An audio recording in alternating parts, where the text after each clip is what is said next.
Halo, selamat datang kembali di Katomuji Channel. Nah, kali ini kita akan membahas sebuah kasus yang pernah mengguncang Korea Selatan. Kisah seorang pembunuh berantai yang kekejamannya melampaui batas kemanusiaan. Dia dikenal sebagai The Raincoat Killer atau pembunuh dengan jas hujan. Dan namanya adalah Yo Yong Chul. Dengan tangan dingin dan hati yang gelap, Yo Yong Chul telah menorehkan luka yang tak terhapuskan dalam sejarah kejahatan Korea. Dari lansia yang tidak berdaya hingga wanita muda yang tak berdosa, tak ada yang luput dari amarahnya. Jadi sebelum masuk ke cerita pembunuhannya, gue akan menceritakan tentang latar belakang dari si Yo Yong Chul ini. Kita panggilnya Yo aja ya, lebih enak gitu. Yo lahir pada tanggal 18 April 1970 di Gochang, Jeonbuk. Beberapa tahun setelah kelahirannya, orang tuanya berpisah dan dia pindah ke Mapo, Seoul, bersama ayahnya. Keluarganya hidup dalam kemiskinan, itulah alasan mengapa dia diintimidasi di sekolah. Akibatnya ia mulai membenci orang kaya, karena sering diintimidasi dibully pada saat sekolah. Sebenarnya Yo ini memiliki hasrat seniman, dia tuh suka melukis, bermain gitar, dan bernyanyi. Dia akhirnya mendaftar di sekolah menengah atas yang berspesialisasi dalam seni. Namun sayangnya karena prestasi dan akademisnya yang buruk, dia pun ditolak. Bahkan sebelum menjadi pembunuh berantai, sebenarnya Yo ini memiliki catatan kriminal yang lumayan banyak sih menurut gua. Pada tahun 1988 contohnya, dia ditangkap karena pencurian. Pada tahun 1991, dia kembali melakukan pencurian dan dijatuhi hukuman 10 bulan penjara. Gak sampai di situ, pada tahun 1993, dia ditangkap lagi karena pencurian dan dijatuhi hukuman 8 bulan penjara. Yo tertangkap menjual pornografi anak pada tahun 1995.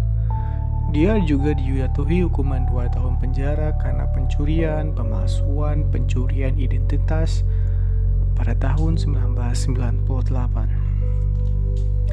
Nah, sebenarnya Yo ini udah menikah pada tahun 1991 dan memiliki seorang putra. Namun pada tahun 2000, dia ditangkap lagi karena memperkosa seorang gadis berusia 15 tahun. Dia dijatuhi hukuman 3 tahun 6 bulan penjara. Nah, pada tanggal 27 Oktober tahun 2000 itu istrinya menceraikan dia. Dan si Yo ini bebas pada tanggal 11 September tahun 2003. Lu bayangin aja, dia baru bebas pada tanggal 11 September 2003.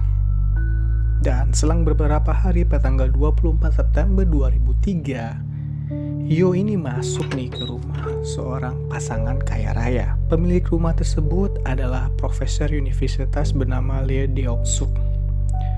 Nah, si profesor ini ditikam di leher dengan pisau. Dia dan istrinya kemudian dipukul sampai mati dengan palu. Nah, cerdasnya si Yo ini mengatur adegan tersebut agar terlihat kayak pembunuhan dan dimotivi oleh perampokan. Namun salahnya dia, tidak ada barang yang dicuri. Jadi kayak real pembunuhan acak doang gitu loh, maksud gua.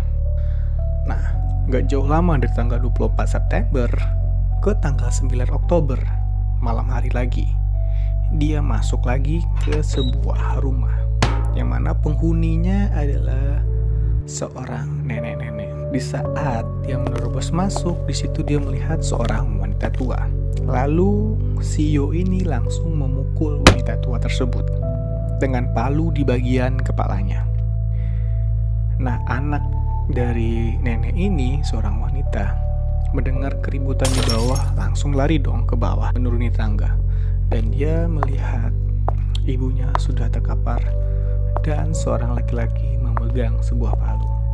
Melihat ada seorang yang datang, Yo ini langsung menendang perut si wanita itu, langsung bertanya, apa masih ada orang di rumah ini? Setelah dijawab oleh wanita tersebut, dia mengatakan bahwa di rumah ini ada anak laki-lakinya dan suaminya. Lalu Yo langsung memukul lagi kepala si wanita tersebut dengan palu. Dia pergi ke kamar anak si wanita tersebut. Ternyata anaknya ada di kamar dan anak tersebut dalam keadaan cacat. Lalu Yo menyuruh anak itu untuk berlutut dan memukul lagi kepalanya dengan palu. Jadi pada tanggal 16 Oktober cobaan selang minggu ya dari kejadiannya itu, dia masuk ke rumah seorang jutawan yang mana di dalam rumah itu ada seorang wanita yang bernama Yo Jeon-hee. Dia adalah istri dari seorang jutawan itu. Seperti sebelumnya, Yo bertanya kepada wanita tersebut apakah ada orang di dalam rumah ini. Si wanita ini mengatakan kalau nggak ada lagi orang di rumah ini. Lalu si Yo pun langsung menyeret wanita tersebut dan membawanya ke kamar mandi lalu memukulnya sampai mati. Esoknya dia ditemukan oleh putranya tetapi kemudian meninggal dunia. Nah, di bulan November tanggal 18, 2003, Yo kembali berulah lagi. Dia masuk ke sebuah kediaman keluarga milik Kim Jong Seok. Namun, orang pertama yang ditemuinya adalah seorang ART yang bernama Bae Ji-hye yang lagi mengendong seorang bayi. Si Mbak Bae ini menanya kepada Yo, "Siapa lu?" gitu loh. Tapi tanpa menjawab pertanyaan dari si Mbak Bae ini, si Yo langsung menghunuskan pisau ke arahnya dan dia bertanya di manakah kamar utama.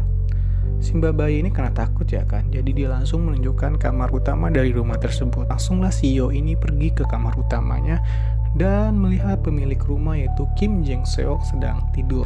Lalu Yo segera membunuhnya dengan memukul kepalanya. Mbak Bae yang selama ini menggendong bayi yang diasuhnya berusaha melindungi anaknya ini loh. Dia mengambil anak itu lalu meletakkannya di sofa dan menutupinya dengan selimut. Si Yo ini pun langsung memukul si Mbak Bae ini tapi nggak sengaja melukai dirinya sendiri. Karena ada percikan darah dia di situ, dia pun membakar rumah si Kim Jong Seok ini. Tapi syukurnya si bayi selamat. Pada tanggal 11 Desember 2003, Yo mulai berkencan dengan seorang gadis panggilan gitu. Namun si gadis ini menemukan catatan kriminal dari si Yo ini. Nah, si gadis ini mengatakan untuk gak mau lagi nih ketemu sama si Yo. Hal itu membuat si Yo marah dan memberinya motivasi untuk mulai membunuh lagi. Pada tanggal 9 Februari 2004, dia membunuh Chong Yong Dae, seorang pedagang kaki lima, dan membakar van-nya. Pada tanggal 16 Maret, dia mencekik Kwon Jin Hye, memotong-motong mayatnya dan membuang jenazahnya di jalan dekat Universitas Togang.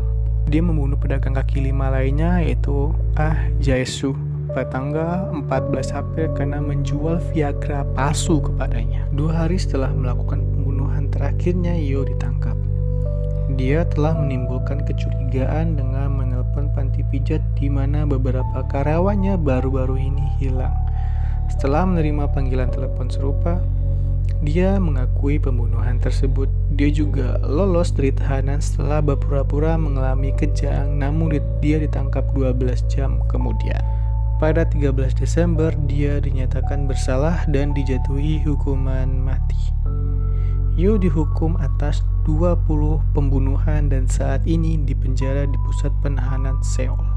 Nah, itu aja mungkin cerita dari True Crime kita tentang si Raincoat Killer. Pada kali ini jika kalian menyukai video True Crime ataupun hal-hal seperti ini, ataupun kalian memiliki ide atau cerita-cerita misteri juga nggak apa-apa, ataupun kasus yang mau gue ungkap, silakan kirim aja ke email gue. Gue Katomuji mohon undur diri, bye bye.